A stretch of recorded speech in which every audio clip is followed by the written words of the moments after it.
રાજ્યસભાના સાંસદ ગોવિંદ ધોળકિયાએ આજે પરિવાર સાથે મતદાન કર્યું હતું. સ્વામિનારાયણ ગુરુકુળમાં મતદાન કરી લોકોને મતદાન કરવાની અપીલ કરી હતી.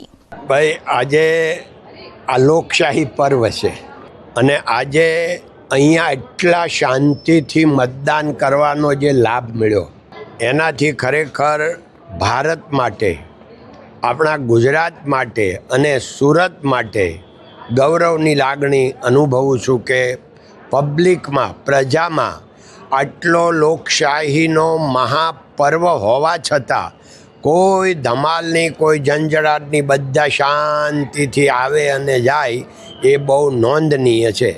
ધન્યવાદ. જય હિન્દ, જય ભારત, નમસ્તે. હા, એમાં એવું છે કે ભાઈ વોટ છે, લોકશાહી પર્વ છે અને આ વોટ છે એ બધાનો લોકશાહીમાં હક છે અને બહુ મોટો હક છે.